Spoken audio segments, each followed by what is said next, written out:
Então vamos ler Marcos 10, 46.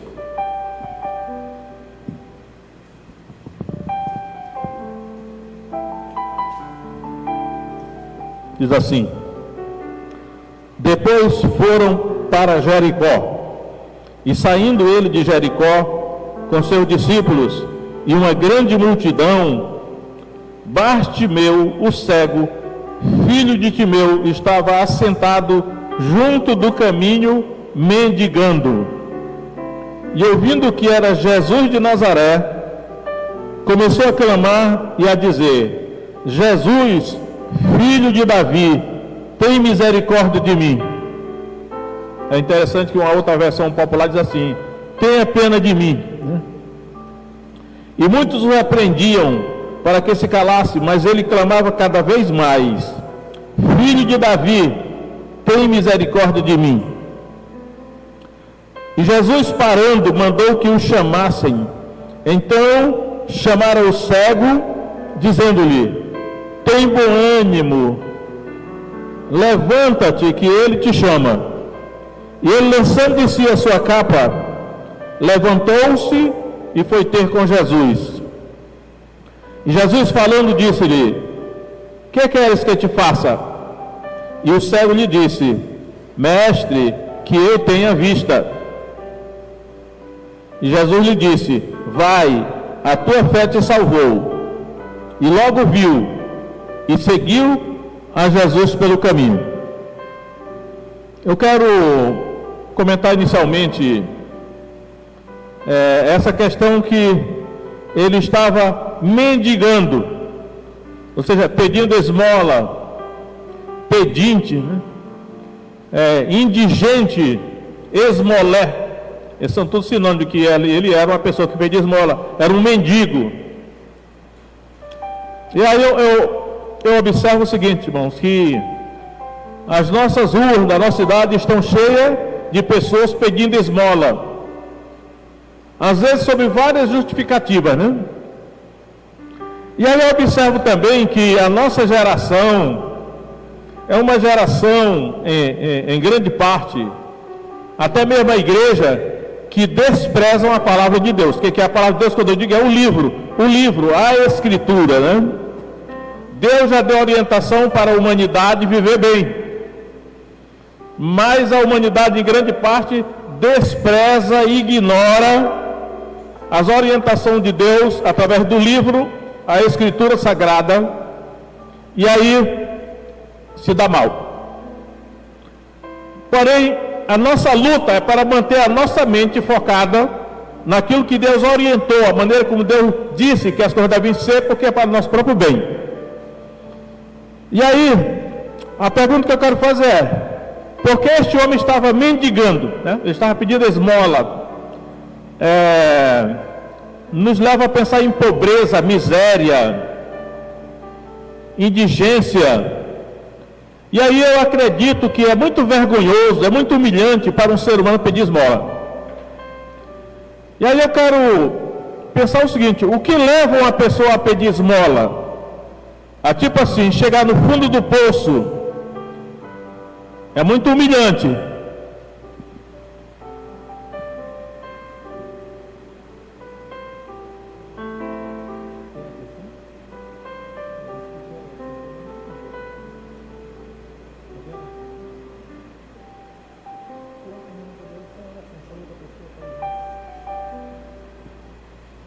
Então, o que acontece, o que leva uma pessoa a pedir esmola? Claro que o que leva uma pessoa a pedir esmola é a pobreza, né? A miséria. Agora, olhando para a Bíblia toda, fugindo agora aqui do contexto imediato, eu gostaria de colocar para os irmãos para o nosso próprio aprendizado aqui, né?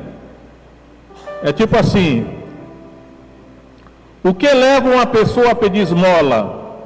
A ficar numa situação de indigência, a fazer essa prática, essa humilhação de estar pedindo esmola. Eu quero lembrar aqui o Salmo 37, por acaso eu não combinei com a Sumeia nada disso, né? Mas como ela citou aqui o Salmo 37, eu já estava na minha agenda citar também, só que o que eu vou citar do Salmo 37 é o versículo 25, um salmo escrito por Davi. Salmo 37, 25 diz assim: fui moço e agora sou velho, mas nunca vi desamparado o justo, nem a sua descendência mendigar o pão. Aí você observa então que esse versículo é muito importante, porque o Davi agora já estava velho, mas ele testificava ali que na experiência dele, ele nunca viu o justo desamparado, nem a sua descendência mendigar o pão. Ou seja, a mendicância é uma espécie de desamparo, né? A pessoa foi desamparada. Desamparada só pode ser por Deus. A gente até lembra que na cruz Jesus disse assim: Eloi, Eloi, lama sabachthani. Deus meu, por que me desamparaste? Então, o que leva a pessoa então a pedir esmola, a situação de pobreza, é que ela foi desamparada por Deus, né? Porém, o Davi diz assim, que o justo não deve ser desamparado por Deus. É claro que Jesus, a situação dele é diferente, porque Jesus tomou sobre ele toda a desgraça da humanidade e lançou sobre ele mesmo, né?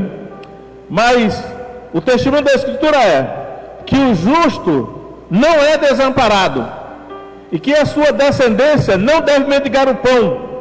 Alguém até já disse assim, bom, Davi disse que nunca viu, não significa que não haja, pode até ser desse jeito, mas eu acredito que Deus está querendo nos dizer o seguinte, que o justo não deve ser desamparado por Deus, nem a sua descendência, os seus descendentes, a sua linhagem, os seus filhos e netos, não vão mendigar o pão. Aí como nós vamos olhar então para o caso de Bartimeu, aí a palavra Bartimeu, ela significa filho de Timeu, porque aramaico, bar, é filho. Aí que Marcos, ele explica dizendo, olha, Bartimeu significa filho de Timeu. Ele, naturalmente, ele era um judeu, só que ele estava pedindo esmola, ele estava mendigando. Aí nós perguntamos, será que Bartimeu não era justo? Ou será que Bartimeu não era descendente de algum justo? Será que foi uma herança que ele recebeu? E aqui eu quero citar 3 motivos porque uma pessoa pode chegar numa situação dessa, de humilhação, né? Aí eu quero dizer aqui que eu não tô, o que eu vou falar aqui, mano, não é para humilhar ninguém, nem para acusar ninguém, mas é para ensinar aquilo que Deus revelou para a humanidade, as causas, né, das misérias, dos problemas, já que o mundo não vai ensinar isso, na escola não vai ser ensinado isso, porque o diabo esconde, mas nós temos que ver na palavra de Deus qual é a verdadeira causa da pobreza. Então, o primeiro versículo que eu quero, o primeiro texto que eu quero é em Provérbios capítulo 24. Olha só, irmãos, capítulo 24, ó, aí eu digo, não vamos nos ofender não, com o que a Bíblia está dizendo aqui, né? Vamos tomar para nós, porque isso aqui é o remédio. Deus está dizendo uma das causas, porque são mais de uma causa, né? Aí eu vou ler aqui para os irmãos, é a preguiça, né? Diz aqui, Provérbios 24, 30. Passei pelo campo do preguiçoso e junto à vinha do homem falto de entendimento. Eis que estava toda cheia de espinhos, e a sua superfície coberta de urtiga, e o seu muro de pedras estava derrubado. E o que eu, tendo visto, guardei no coração, e vendo recebi instrução, um pouco a dormir, um pouco a cochilar, outro pouco deitado de mãos cruzadas para dormir. Assim te sobrevirá a tua pobreza como um caminhante, e a tua necessidade como homem armado. Então, bom, simplesmente assim, ó, a palavra de Deus está dizendo que um dos motivos da pobreza, da miséria, é preguiça. Eu sei que ninguém gosta de ser chamado de preguiçoso, né? Mas nós devemos examinar a nossa vida. Será que eu sou um preguiçoso ou uma preguiçosa? E se nós descobrirmos que somos, a gente tem que se consertar para não chegar naquela situação do mendigo. Mas esse é um dos motivos, a preguiça, né? O segundo motivo, eu quero ler em 2º livro de Samuel, capítulo 3. 2º livro de Samuel, capítulo 3, verso 28. E aqui eu não vou explicar o contexto para os irmãos, porque não vai dar tempo, mas só quero dizer o seguinte: como Joabe matou Abner, filho de Ner, né? Covardemente, né? Foi Joabe e Abisai, seu irmão, que mataram Abner, filho de Ner. Olha quando Davi soube o que Davi disse. Olha só, irmãos, 2 Samuel 3:28. O que Davi, depois ouvindo, disse: inocente sou eu, e o meu reino para com o Senhor para sempre, do sangue de Abner, filho de Ner. Agora observam, caia sobre a cabeça de Joabe e sobre toda a casa de seu pai. Nunca na casa de Joabe falte quem tenha fluxo, ou quem seja leproso, ou quem se atenha a bordão, ou quem caia a espada, ou quem necessite de pão. Sabe o que é isso aqui? Uma maldição. Então eu estou vendo aí que uma das causas da pobreza é maldição. É maldição na linhagem, porque isso aqui, quando Davi falou, né, essa maldição que Davi proferiu, Davi era autoridade, ele era o rei, tinha autoridade para abençoar ou para amaldiçoar. Ele amaldiçoou Joabe e a família de Joabe. Aí vem aí, né? Ele diz assim: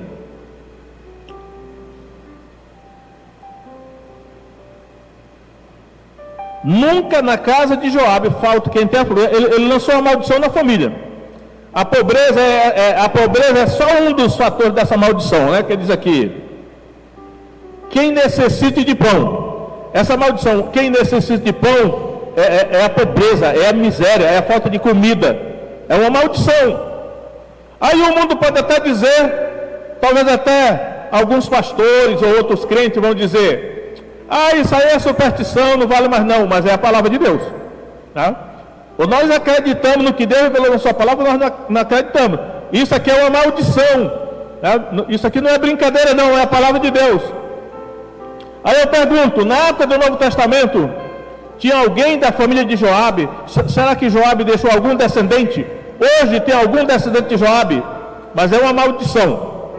Então, segunda causa de pobreza, maldição, indigência, mendicância.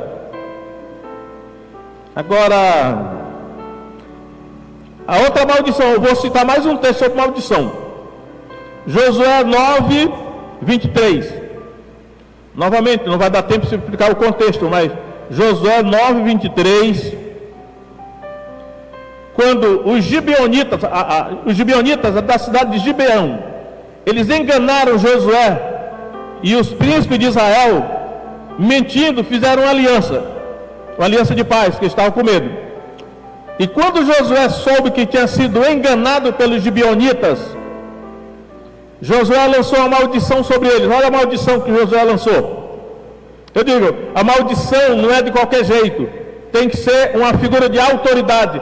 A autoridade é de cima para baixo, que tem tanto vem a bênção como a maldição. Quem tem autoridade sobre determinadas pessoas, tanto pode abençoar como pode amaldiçoar, desde que tenha autoridade espiritual sobre ela. Tipo assim, os pais têm autoridade espiritual sobre os filhos, portanto, tanto pode amaldiçoar como pode abençoar.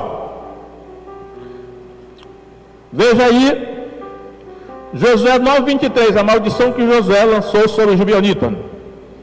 Agora, pois, sereis malditos, e dentre vós não deixará de haver escravos. A palavra aqui é escravo, está servo, né? Éved, ou Ebed, é escravos. Nem rachadores de lenha, nem tiradores de água para a casa do meu Deus. Tá? Na verdade, a tradução, na outra tradução desse ano: Nunca haverá entre vós quem não seja escravo, cuja função é rachadores de lenha, tiradores de água para a casa do meu Deus. Ele está dizendo, essas duas profissões aqui, de rachador de lenha e tirador de água, é subemprego, né? O emprego de gente pobre, o emprego desqualificado. Mas ele diz, para a casa do meu Deus, ou seja, até mesmo essas pessoas estavam trabalhando para Deus, para a casa de Deus, suprindo água e suprindo lenha, mas ela estava debaixo de uma maldição de pobreza, porque uma figura de autoridade, caso Josué, proferia essa maldição. Então, irmãos, maldição é real, como bênção também é real, né? Então, a pergunta é, a situação de Bartimeu mendigando era por motivo de preguiça? Acredito que não. Era por motivo de maldição? Não sei. Aí vem um terceiro motivo da pobreza: doença. A doença é um dos fatores que levam uma pessoa para a pobreza, a miséria e a pedir esmola. E era o caso de Bartimeu. Ele estava doente. E aí vem agora, qual era a doença dele? Cegueira. A doença dele era uma cegueira. Agora, eu volto lá para o caso então de Marcos 10, 46. Essa passagem de Marcos 10, 46, da cura de Bartimeu, ela está registrada nos 3 evangelhos sinóticos, Mateus, Marcos e Lucas. Cada um dos registros tem algum detalhe que o outro não tem. Então, por exemplo, em Mateus diz que eram 2 cegos.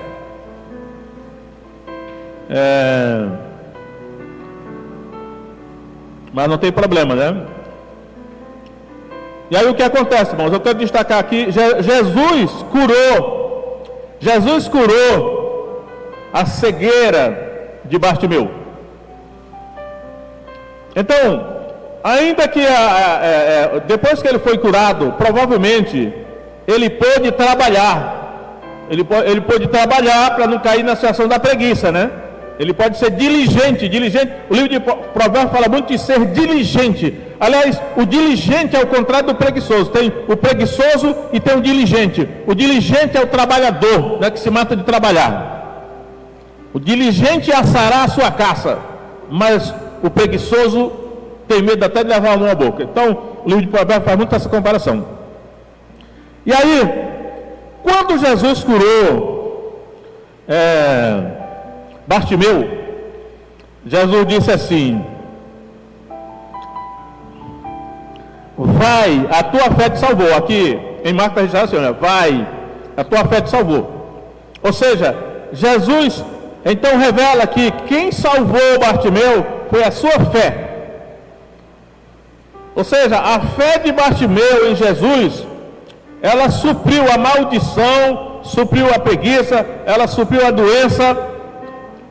Então nós já temos aqui um fator que nós podemos usar em nosso benefício. Um fator que para nos tirar da situação de indigência, de pobreza, de vergonha, de humilhação. Pedir esmola é humilhante. Aí, como Davi disse, nunca vi desamparado justo, nem a sua descendência mendigar o pão. E aí eu quero mostrar o seguinte, nesse texto aqui, em que consistiu a fé de Bartimeu. Aliás, os evangelhos, ele enfatiza muito a fé. Só que nós temos que ver o que é realmente fé, né? Acredito, a impressão que eu tenho é que a maior parte dos evangélicos não sabe nem o que é fé. A gente aprendeu, memorizou fé, mas nós temos que saber na prática o que é fé. Então vamos ver aqui, como foi que esse Bartimeu, eu acho interessante que o texto, eu acredito que é o texto de Mateus, diz que Jesus encheu-se de íntima compaixão. Então nós já vemos aqui que Jesus, várias vezes, quando ele curou alguém, é porque ele se moveu de íntima compaixão. Várias vezes acontece essa expressão nos evangelhos, quando Jesus ajuda alguém. moveu-se de íntima compaixão. E aí a Bíblia diz que Jesus é o mesmo ontem, hoje e eternamente. Então, o que significa então? Que Ele não se agrada de nos ver humilhados, pedindo esmola, né? Mendigando. É vergonhoso, é humilhante. Acha até que desonra a Deus não quer pedir esmola, porque eles vão dizer: onde está o teu Deus? Então nós precisamos saber que recurso usar para nos livrar. Eu sei que se popularizou a ideia de que a pobreza é uma bênção. A pobreza não é uma bênção, não. O Novo Testamento fala muito de pobreza, né? Até uma das missões do Messias seria anunciar boas novas aos pobres. O Evangelho é endereçado mais aos pobres. Mas acredito que o Evangelho, eu não estou pregando a teologia da prosperidade, segundo se ensina em alguns lugares, com os excessos, exageros, mas naquilo que é realmente bênção, nós temos que assumir, né? Então, acredito que o Evangelho é dado para os pobres para melhorar a sua situação. Uma das coisas, por exemplo, é o vício, né? A pessoa tinha vários vícios. Aí quando ela quer em Jesus, ela abandona os vícios, já vai economizar dinheiro a partir daí. Tem tudo para a pessoa sair da situação de indigência, de pobreza, de miséria. Não digo que vai ficar rico, nem todos ficaram ricos, né? Mas o que eu vejo aqui nesse texto é o seguinte, irmãos. Diz aqui o texto que Bartimeu, ele estava assentado à beira do caminho, mendigando.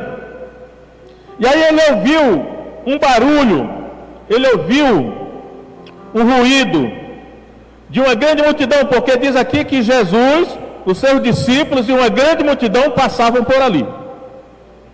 Algum texto diz assim: ele foi chegando em Jericó, outro diz que ele foi saindo de Jericó. Os comentaristas dizem: existia duas Jericóis, existia a antiga Jericó e existia a nova Jericó que os romanos edificaram. Aí diz que indica que talvez esse cego estava entre as duas Jericóis, por isso que o evangelista disse que ele estava saindo, outro que ele estava entrando em Jericó. E aí, o Bartimeu sentado, esmolando, mendigando, ele perguntou a alguém: que passa? Né? Se fosse, vocês podem entender: que passa? O que está acontecendo? Que barulho é esse que eu estou ouvindo aí? Aí alguém disse: é Jesus o Nazareno que vai passando. Nessas alturas do acontecimento, irmãos, aqui no capítulo 10 de Marcos, a fama de Jesus já tinha se espalhado. Jesus vai subindo para Jerusalém. Jericó é perto de Jerusalém. Então, naturalmente, que esse Bartimeu já tinha ouvido a respeito de Jesus, dos milagres, das curas, libertações, né? Já tinha ouvido. E aí, a maneira como Bartimeu se dirige a Jesus é assim: Jesus, filho de Davi, tem misericórdia de mim.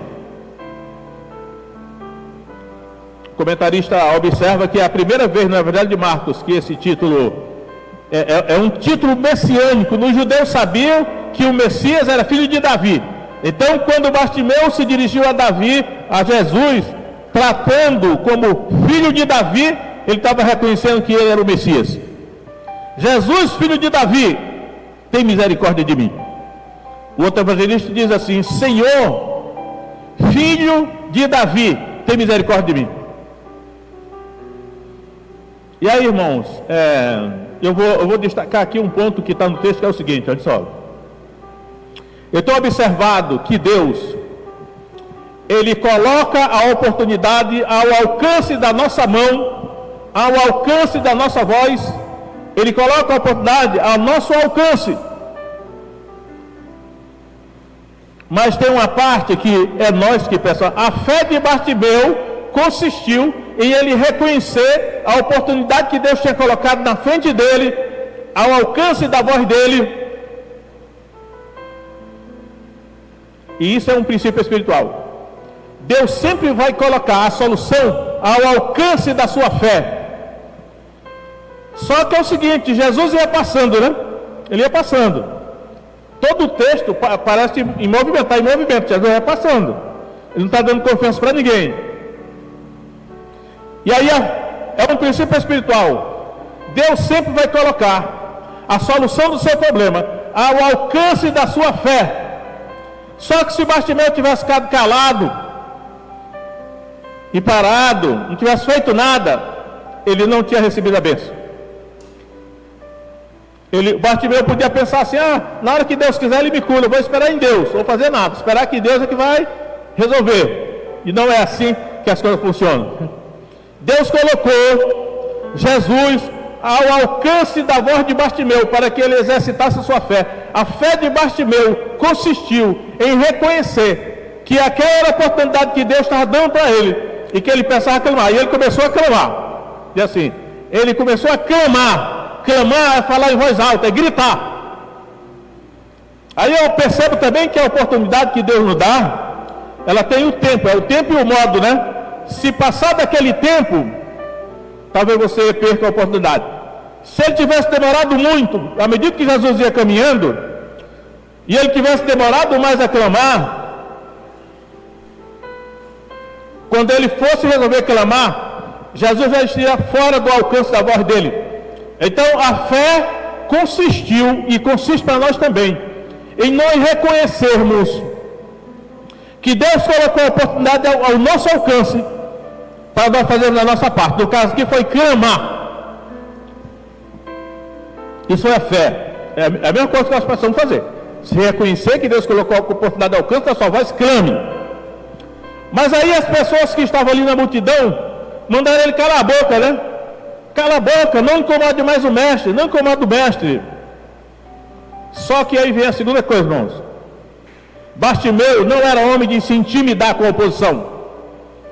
Ele foi resistido, ele foi censurado. Já imaginou quando você quer fazer alguma coisa, vai fazer, um bocado de gente se levanta para ficar contra, para criticar, para se opor, para lhe repreender. E aí o Bartimeu não se intimidou pela oposição, pela repreensão. Ele continuou gritando mais alto ainda: Jesus, filho de Davi, tem misericórdia de mim. Ele reconheceu a oportunidade, irmão. Ele não perdeu a oportunidade. Eu pergunto a você aqui: quantas vezes você já perdeu a oportunidade que Deus colocou ao seu alcance? Eu reconheço que eu já perdi várias, que só depois é que eu me lembro: meu Deus, aquilo era Deus colocando ao meu alcance e eu não fiz nada. Às vezes Deus coloca uma pessoa na minha frente, e aí eu penso: rapaz, eu devia falar com essa pessoa aí, porque está com tanto tempo que eu não falo. Não vou falar nada não. Aí depois, rapaz, Deus tinha colocado essa pessoa na minha frente para eu falar. Então, irmãos, esse é o princípio. E aí não se intimidar. A fé de Bartimeu consistiu, ele não se intimidou com a oposição, mas ele gritou, foi mais alto ainda. Aí de repente Jesus parou, né? E Jesus ia andando, aí de repente Jesus parou e disse chamai-o. E aí os discípulos foram lá e falaram para ele: tem de bom ânimo, levanta-te, ele te chama. Já imaginou isso aí, irmãos? Ele te chama, esse negócio de chamar, né? Deus chamou aqueles que foram chamados por Deus. Deus chama, Jesus chama. É Ele que chama. Ele não chamou todo mundo não, mas naquela hora Ele chamou Bartimeu. E aí vem a questão que eu quero fazer aqui com a ligação dos passos de fé. A Bíblia diz aqui que Bartimeu se levantou, lançou de si a capa e foi ao encontro de Jesus. Eu tenho a impressão, eu vou aqui imaginar que ele deu 7 passos em direção a Jesus. Será que foram 7 ou mais de 7? Vamos imaginar que foi 7, para se encaixar aqui nos passos de fé, né? 7 quintas-feiras consecutivas, ininterruptas. Você trazer o seu problema diante de Deus é uma demonstração de fé, para que Deus possa resolver o seu problema. E aí, esse negócio da capa, irmãos, sempre eu pensei que o Bartimeu pegou a capa, só Marcos registra que ele jogou a capa. Eu pensava que ele jogou a capa fora, mas agora estudando melhor o texto, A impressão que eu tenho é que ele não jogou a capa fora, porque ele estava coberto com a capa, ele tirou a capa de cima dele e jogou para o lado assim. Sabe que aquele pessoal usava capa, né? Porque também era frio, tinha poeira, então ele usava a capa para se proteger, mas aquela capa, ele jogou para o lado, para não atrapalhar ele. Aí ele se levantou e foi ao encontro de Jesus. Essa capa aí era um obstáculo, era um empecilho, era um embaraço da vida dele. Se ele não tivesse lançado a capa para o lado, ele não conseguiria nem se levantar. E aí eu tenho a impressão que Deus está mostrando o seguinte, olha, sempre tem uma capa na nossa vida que nós possamos tirar, lançar para o lado, desembaraçar. Aí me ocorre até Hebreus, capítulo 12, verso 1, que eu quero ler agora com os irmãos. Hebreus 12, 1, que diz exatamente isso. Sim, portanto, nós também, pois que estamos rodeados de uma tão grande nuvem de testemunhas, deixemos todo o embaraço, a capa era o embaraço, e o pecado que tão de perto nos rodeia, e corramos com paciência a carreira que nos está proposta. Eu acho que Bartimeu correu. Os 7 passos de fé que ele deu em direção a Jesus foi correndo. Deixemos todo o embaraço e o pecado. Então, o embaraço não é pecado, mas é embaraço. O pecado ninguém nem discute.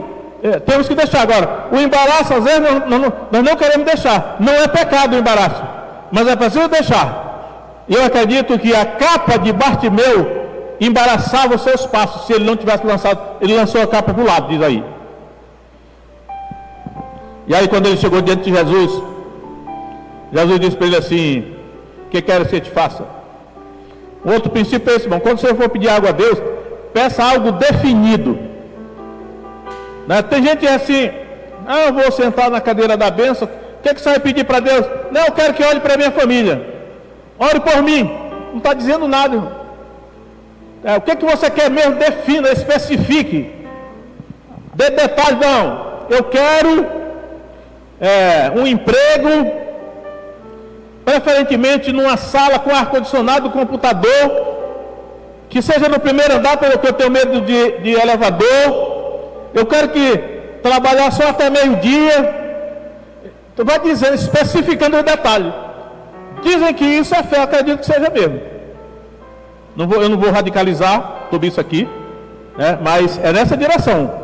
Ora, todo mundo viu que eu era cego. Aí Jesus ainda diz assim: o que queres que eu te faça? Mestre, que eu veja. Alguns dizem assim, que significa também que eu torne a ver. Aí diz assim: e recuperando a vista, ou seja, que Bartimeu não nasceu cego. Ele já tinha enxergado durante o início da vida dele. Por algum motivo ele ficou cego. E agora Jesus disse: vai, a tua fé te salvou. E aí ele foi seguindo Jesus pelo caminho. Nisso consistiu a fé de Bartimeu. Então, irmãos, ainda vemos aqui que a situação de miséria, de indigência, de pobreza e humilhação que ele vivia, não importa se ele chegou nessa situação por preguiça, por maldição ou por doença. Acho que foi por doença. O que importa é que a fé de Bartimeu neutralizou tudo isso aí, e ele foi curado, em condição agora de trabalhar e ser um homem próspero.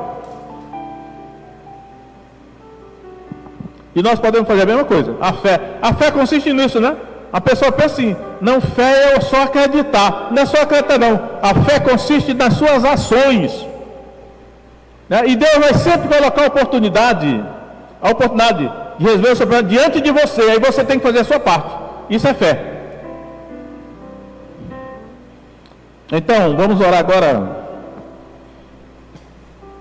Pedir que os irmãos fiquem todos em pé.